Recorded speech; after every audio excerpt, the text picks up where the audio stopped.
Karena kami adalah orang-orang yang berdosa, orang-orang yang tidak layak.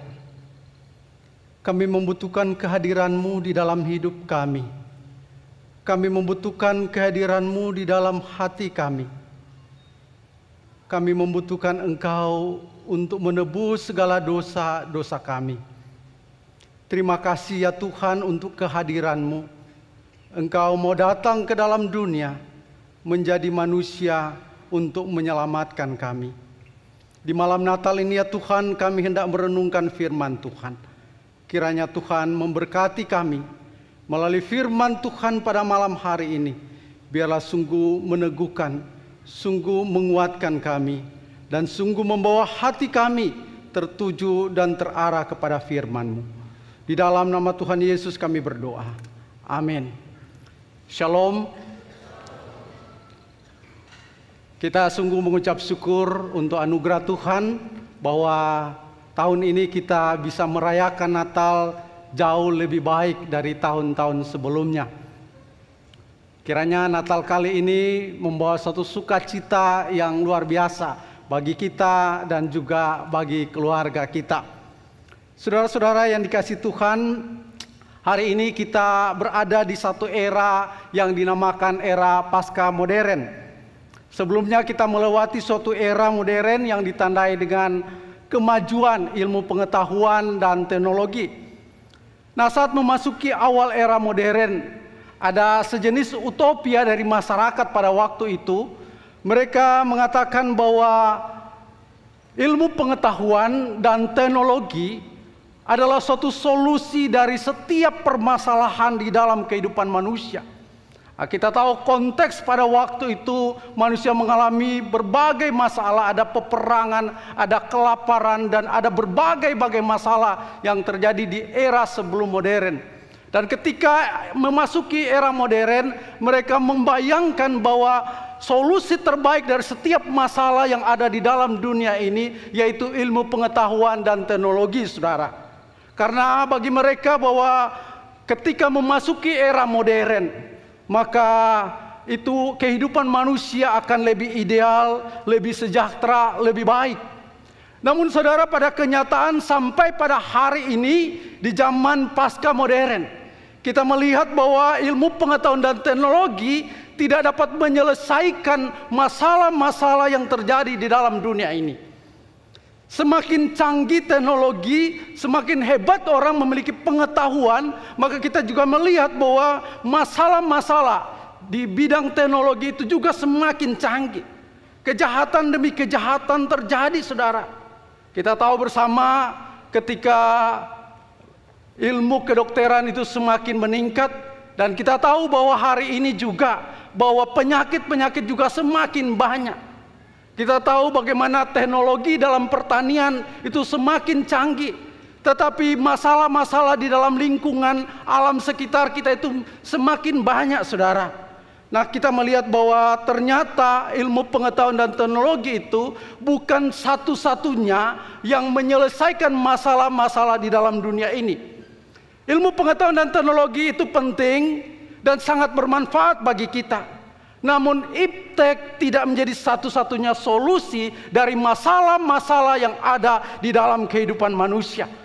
Manusia dengan segala kompleksitasnya, dengan masalah yang begitu besar, tidak dapat diselesaikan oleh ilmu pengetahuan, saudara. Saudara, beberapa tahun terakhir ini kita, bangsa Indonesia dan dunia menghadapi wabah COVID-19. Tentunya masih teringat bagaimana wabah COVID yang menyebabkan orang-orang yang kita kasihi dipanggil oleh Tuhan. Hari ini yang hadir di tempat ini, saya tahu ada banyak alumni COVID.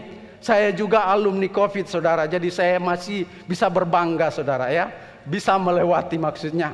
Nah, saudara, pada waktu COVID melanda dunia, saudara, dunia itu terkaget-kaget.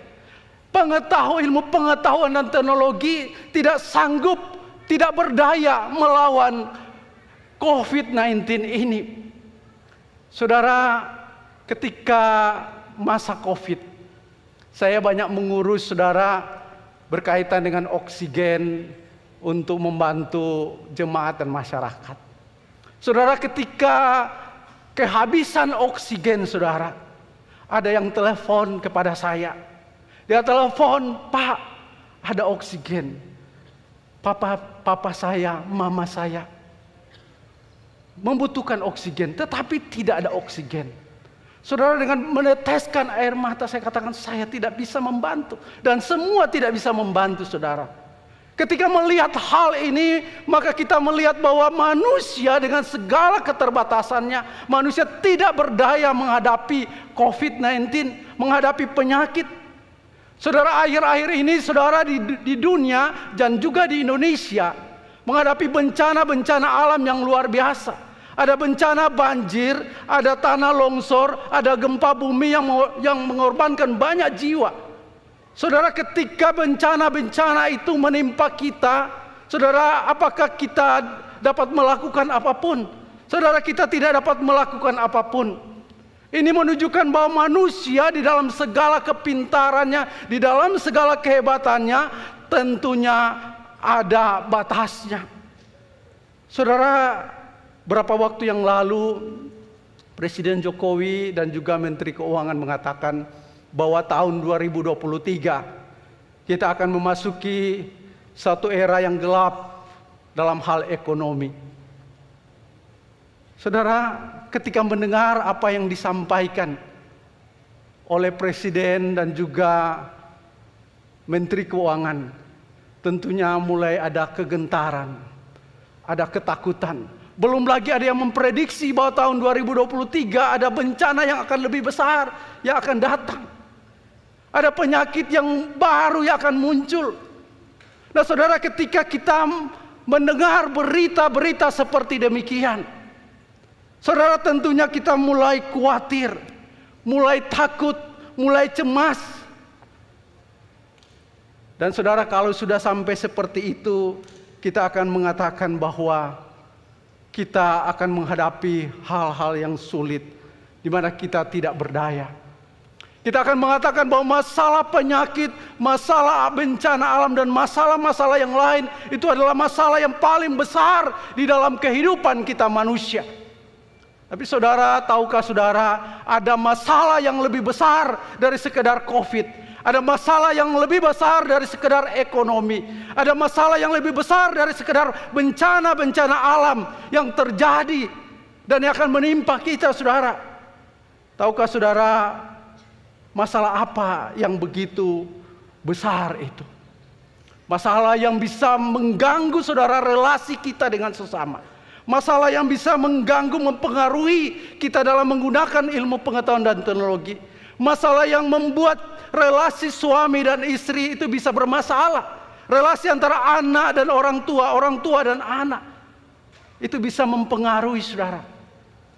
Saudara, masalah apa yang begitu besar, yang menimbulkan pengaruh yang menghancurkan hidup manusia? Masalah terbesar itu bukan bencana-bencana alam. Masalah terbesar bukan masalah ekonomi, tetapi masalah dosa, saudara. Alkitab mengatakan bahwa sejak manusia pertama jatuh di dalam dosa, maka mulailah kehancuran dunia ini. Mulailah kehancuran manusia. Manusia tidak dapat melakukan apa yang benar sesuai dengan standar Allah. Manusia tidak dapat melakukan yang baik sesuai dengan standar Allah. Moral manusia semakin rusak. Kejahatan terjadi di mana-mana. Bencana terjadi di mana-mana. Saudara, masalah dosa bukan saja berdampak bagi kehidupan kita di dalam dunia ini, tetapi satu hal yang pasti, masalah dosa itu berdampak kepada kekekalan. Ketika kita tidak menyelesaikan masalah dosa, maka itu bukan saja berdampak dalam kehidupan kita dalam dunia, tetapi juga mempengaruhi kehidupan kekekalan kita, mempengaruhi keselamatan jiwa kita. Bagaimana masalah ini bisa diselesaikan, saudara? Apakah kita manusia dapat menyelesaikan masalah ini? Apakah kepintaran kita dapat menyelesaikan masalah dosa? Apakah kekayaan, jabatan, popularitas dapat menyelesaikan masalah dosa ini? Saudara, tidak ada satupun manusia atau apapun yang dapat menyelesaikan masalah dosa ini. Tidak ada satupun kebaikan manusia yang dapat mempengaruhi dia untuk dapat menyelesaikan masalah dosa. Karena itu Allah yang mengasihi kita. Di dalam rencana yang kekal, dia datang ke dalam dunia untuk menyelesaikan masalah dosa. Saudara, bagaimana cara Allah menyelesaikan problem dosa ini? Cara Allah untuk menyelesaikan problem dosa ini dengan cara yang ajaib, cara yang begitu luar biasa, yaitu dengan cara Allah sendiri, yaitu dia datang ke dalam dunia menyelesaikan dosa tersebut. Saudara, tema Natal tahun ini adalah firman itu telah menjadi manusia. Dalam Yohanes 1 ayat 1 dan ayat 14 mengatakan, firman itu bersama-sama dengan Allah dan firman itu adalah Allah. Firman itu telah menjadi manusia dan diam di antara kita. Dan kita telah melihat kemuliaannya, yaitu kemuliaan yang diberikan kepadanya sebagai anak tunggal Bapa, penuh kasih karunia dan kebenaran. Saudara, pertanyaan bagi kita, bagaimana mungkin Allah yang maha tinggi itu, Allah yang berkuasa itu, Allah yang tidak terbatas itu, tinggal di tengah-tengah dunia yang terbatas? Bukankah lebih nyaman Allah bertakhta di surga tanpa harus datang ke dalam dunia menyelesaikan masalah dosa manusia?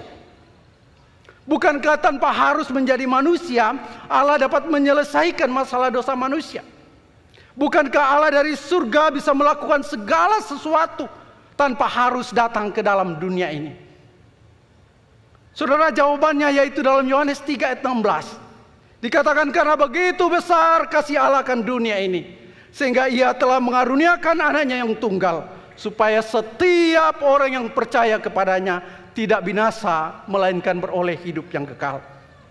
Saudara, kasih Allah kepada kita, sehingga dia rela meninggalkan tahta surga, kemuliaannya, dia datang ke dalam dunia menjadi manusia.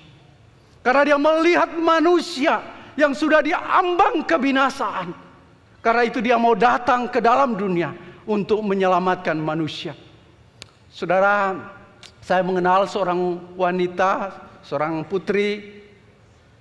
Dia memiliki hubungan dengan seorang laki-laki di Eropa melalui media sosial. Singkat cerita, setelah sekian lama mereka berkenalan, chatting-chatting di media sosial, laki-laki itu mengatakan, aku mengasihi engkau.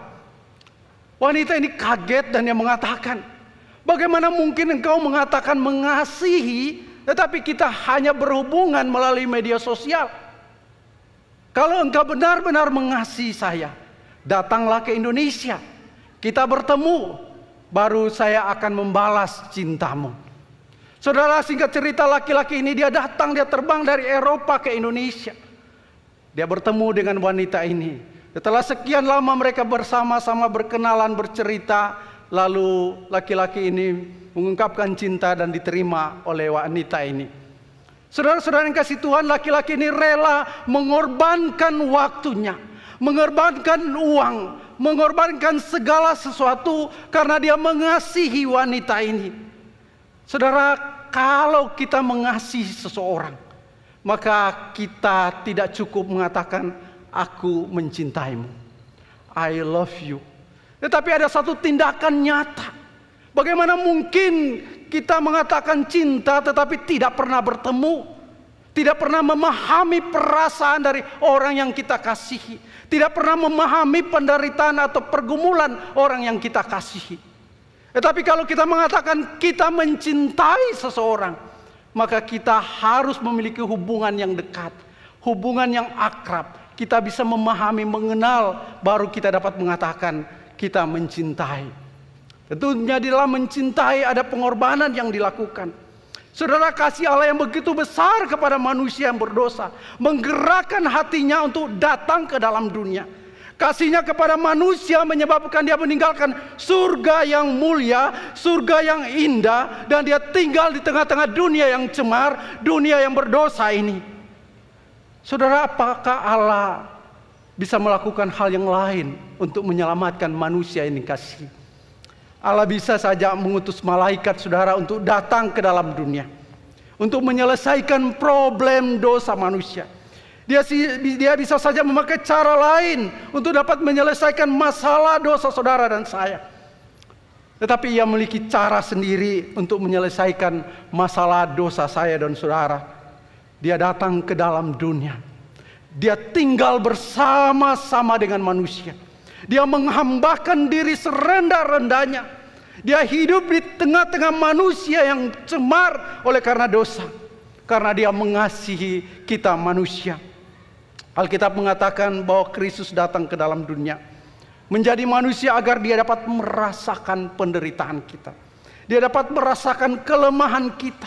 Dia turut berempati terhadap setiap persoalan-persoalan yang terjadi dalam diri kita. Kalau dia masih tetap di surga, mungkin dia tidak dapat memahami, mengalami apa yang menjadi penderitaan pergumulan kita sebagai orang-orang yang dikasihinya. Ibrani 4 ayat 15 katakan, sebab imam besar yang kita punya bukanlah imam besar yang tidak dapat turut merasakan kelemahan-kelemahan kita. Ia telah dicobai, hanya tidak berbuat dosa. Saudara yang dikasihi Tuhan, ketika kita merayakan Natal hari ini, sebenarnya kita merayakan Natal di tengah-tengah dunia yang tidak memiliki kasih. Di tengah-tengah dunia yang telah rusak secara moral. Di tengah-tengah kerisauan, di tengah-tengah kecemasan, di tengah-tengah ketakutan, di tengah-tengah kegelisahan dan keputusasaan. Di tengah-tengah banyak orang yang merindukan kasih, yang haus akan kasih, tetapi mereka tidak menemukan kasih yang sejati itu. Saudara yang dikasihi Tuhan, dunia yang kita tempati hari ini adalah dunia di mana kita menemukan orang-orang yang sulit untuk menyatakan kasih. Orang-orang yang sulit untuk memahami orang lain. Di tengah-tengah pergumulan orang lain. Di tengah-tengah dunia yang begitu egois. Yang menganggap hidupku aja sudah susah. Bagaimana membantu orang lain. Bagaimana mengasihi orang lain. Saudara-saudara, di tengah dunia seperti ini, kita melihat bagaimana cinta kasih Tuhan. Tuhan yang mulia, yang kudus itu, Dia mau datang di tengah-tengah manusia yang berdosa. Di tengah-tengah manusia yang sulit untuk membagikan kasih.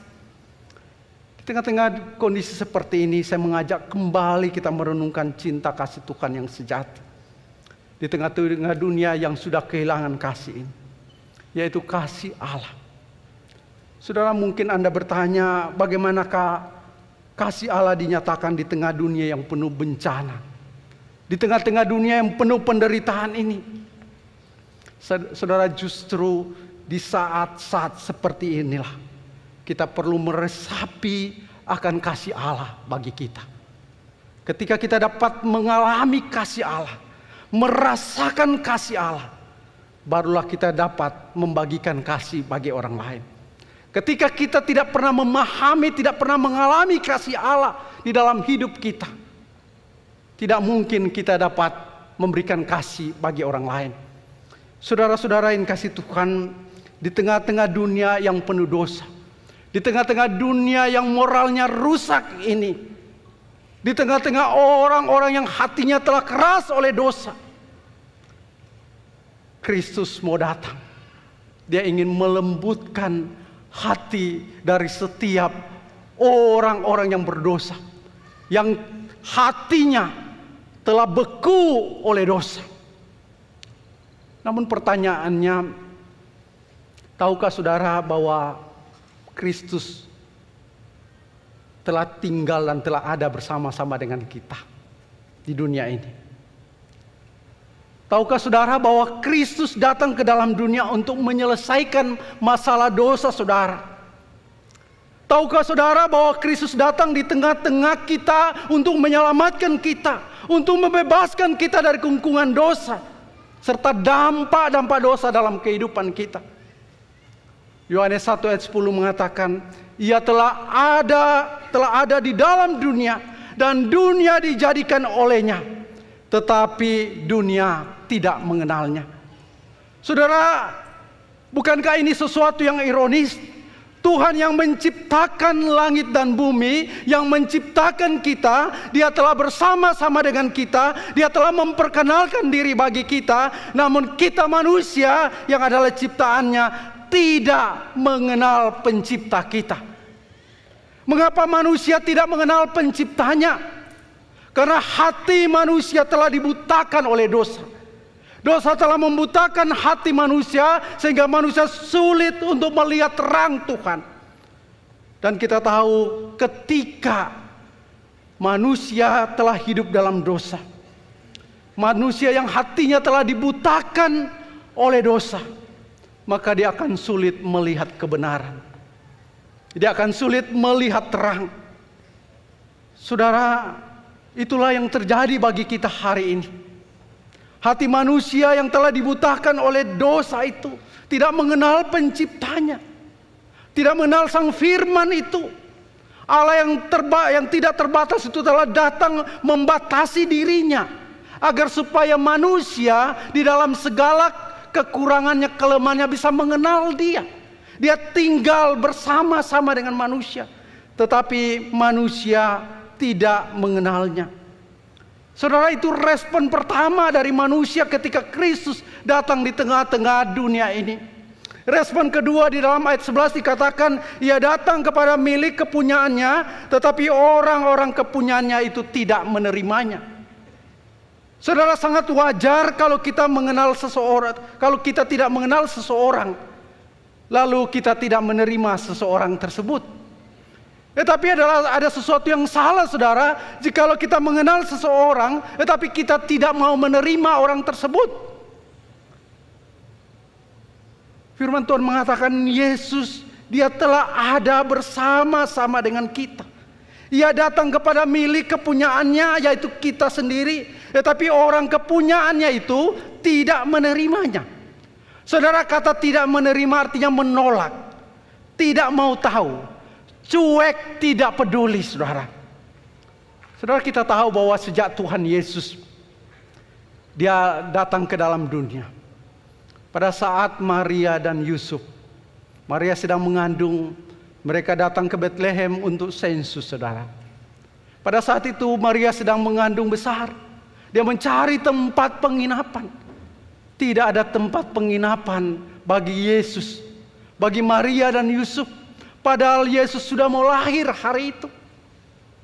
Akhirnya Yesus harus lahir di kandang binatang. Setelah Tuhan Yesus lahir, saudara, mereka harus menyingkir ke Mesir, saudara. Karena Herodes ingin membunuh bayi-bayi laki-laki pada waktu itu. Di dalam perjalanan, saudara, kehidupan Yesus, ketika Dia melayani, Dia mau melayani di tempat asalnya, di kampungnya. Dia ditolak di kampung asalnya. Dan sepanjang perjalanan Tuhan Yesus, mulai Dia lahir, Dia mengalami penolakan demi penolakan. Manusia yang dikasihinya menolaknya. Orang Yahudi, ahli Taurat menolak Dia. Dan puncak dari penolakan manusia yang dikasihinya itu, yaitu mereka menyalibkan Yesus.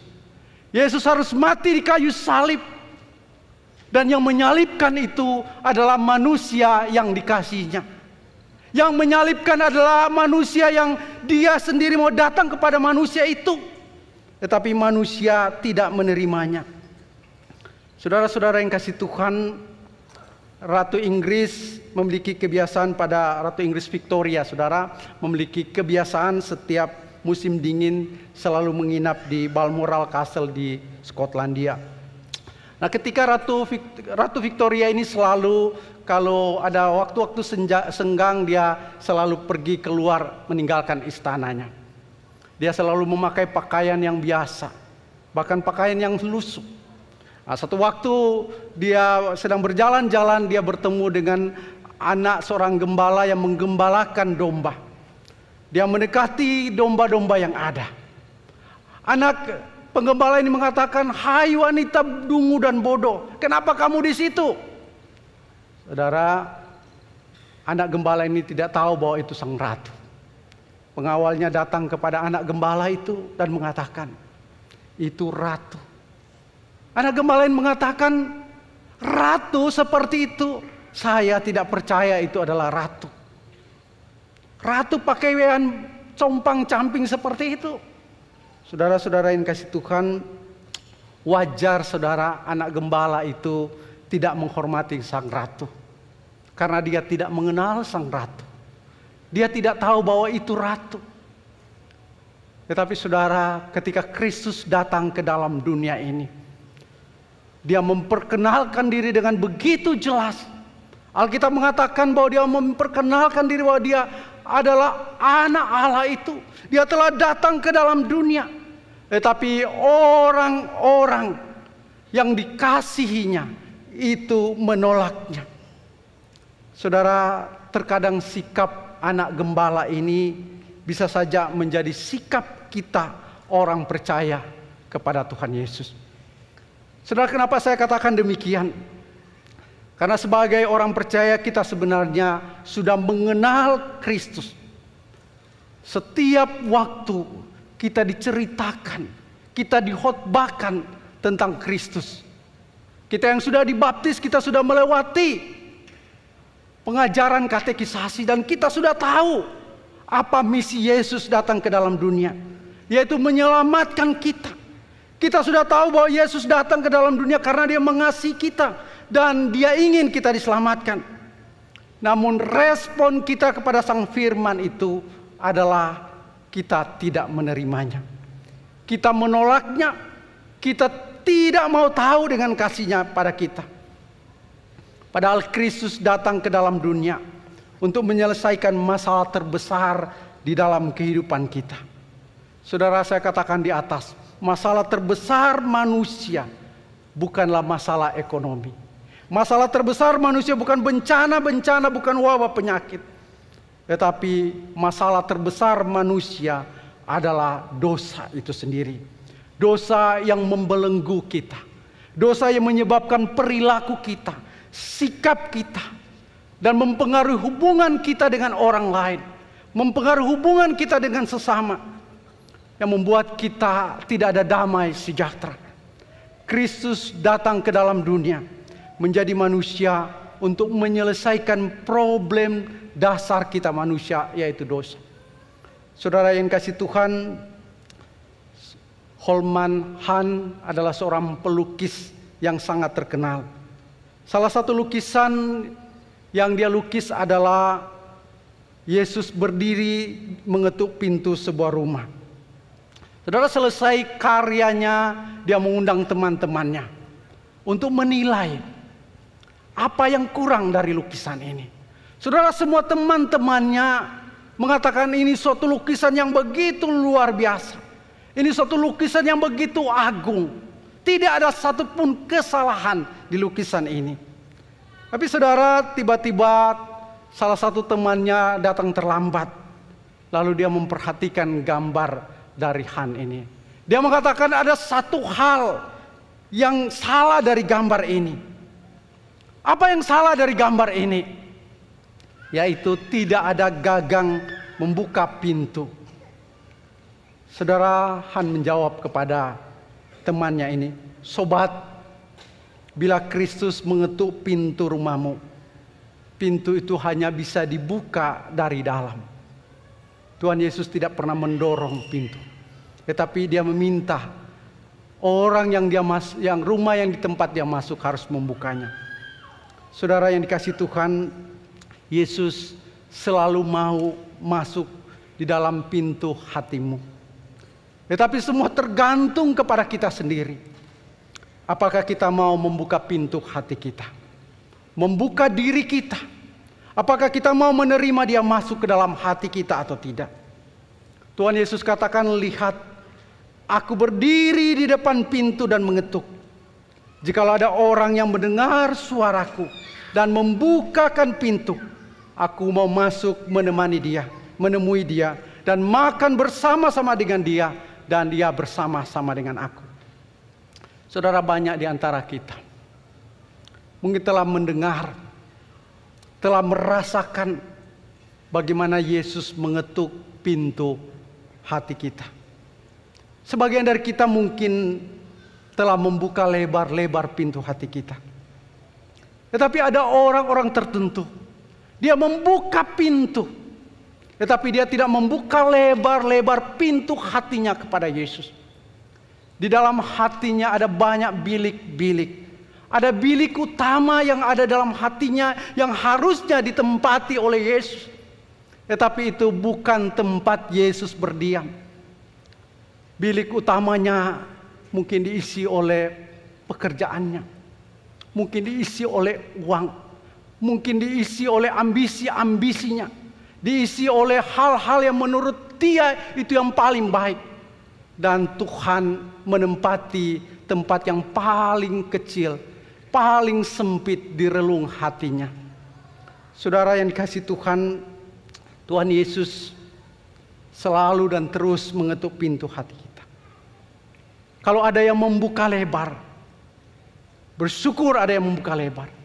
Ada yang membuka sempit dan tidak menempatkan Kristus di hati yang paling utama. Tetapi ada di antara saudara kita yang mungkin saudara, kita sengaja mengeraskan hati kita.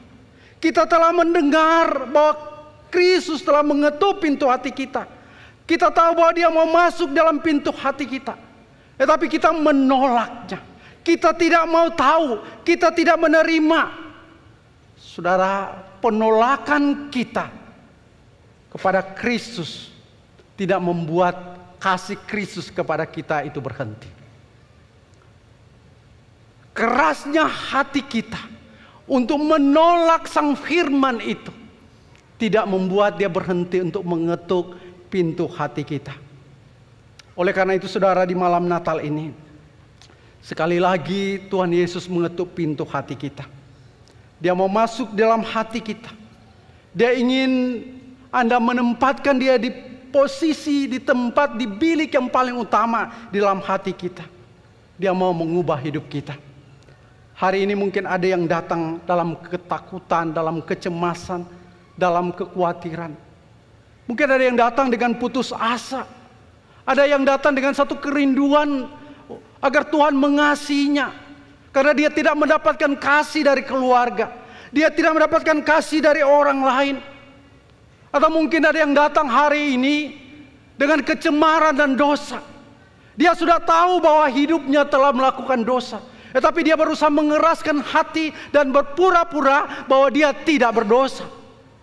Saudara, sekali lagi Tuhan mau mengetuk pintu hati kita.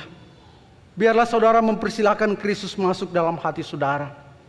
Dia mau mengubah segala kecemasan saudara, segala kekhawatiran, segala ketakutan, agar saudara bisa hidup dengan damai sejahtera. Dia mau membersihkan segala dosa-dosa kita yang mencemarkan kita. Saudara, di malam Natal ini kita mungkin sudah mengikut Tuhan begitu lama. Kita juga harus bertanya di dalam hati kita, apakah Kristus sungguh-sungguh ada di dalam hati kita? Apakah di dalam hati kita Kristus menempati tempat yang istimewa?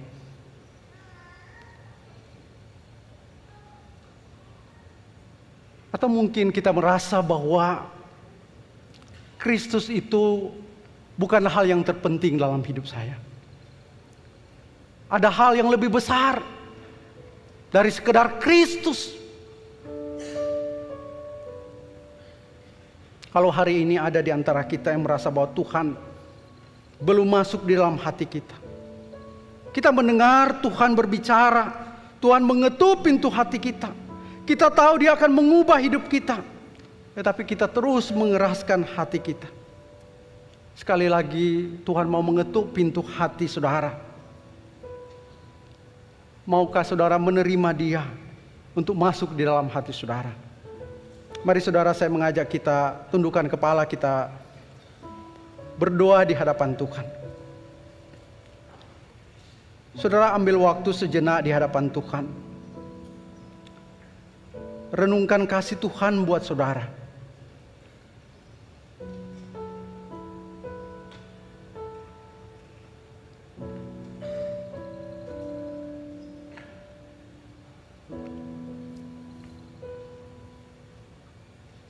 Saudara, Tuhan tahu bagaimana hati saudara kepada Tuhan. Tuhan mengetahui segala hal yang ada dalam dirimu, di dalam pikiranmu, di dalam hatimu, di dalam perbuatanmu. Dia mau supaya kita membuka hati baginya. Kalau hari ini ada di antara kita yang mengatakan, aku mau menerima Yesus sebagai Tuhan dan Juru Selamat pribadi. Saya mengajak saudara berdiri di tempat.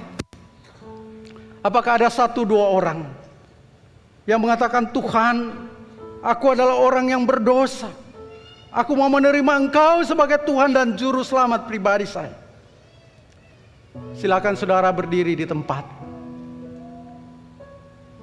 Apakah ada 1-2 orang yang mau percaya sungguh-sungguh kepada Tuhan?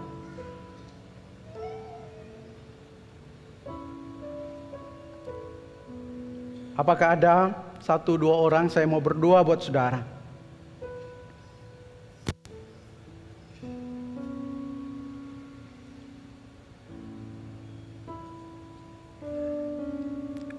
Saudara, hal yang kedua, kalau hari ini ada di antara kita yang sudah mengenal Tuhan, tetapi masih jauh dari Tuhan, masih terus hidup di dalam dosa, masih terus mengalami ketakutan, kekhawatiran.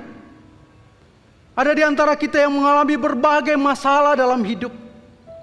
Tidak ada solusi di dalam setiap masalah. Saya mengajak saudara untuk berdiri di tempat.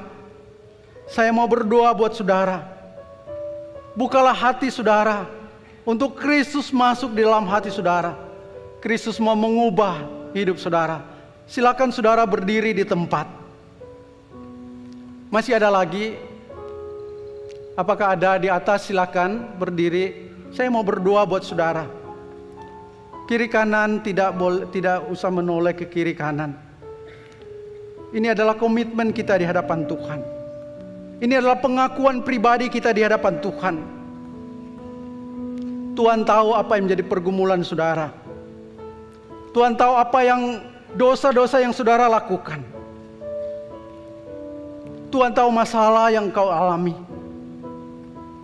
Berdirilah di tempat. Apakah masih ada lagi? Saya beri kesempatan 1-2 orang lagi. Apakah ada yang masih ragu-ragu? Silakan berdiri. Apakah ada?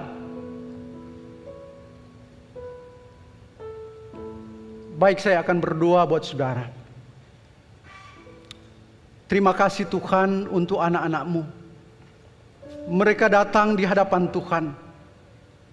Mereka mengakui dan mengetahui bahwa diri mereka adalah orang berdosa. Mereka mau menerima Engkau masuk di dalam hati mereka. Biarlah Engkau mengubah mereka. Mengubah mereka untuk semakin hari semakin mengenal Engkau.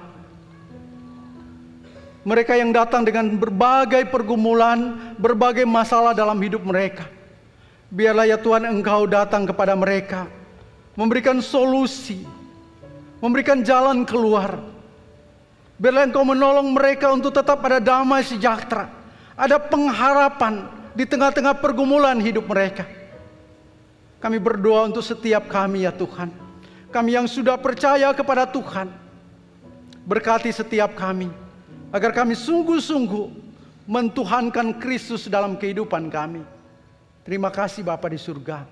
Di dalam nama Tuhan kami Yesus kami berdoa. Amin. Yang berdiri bisa silakan duduk setelah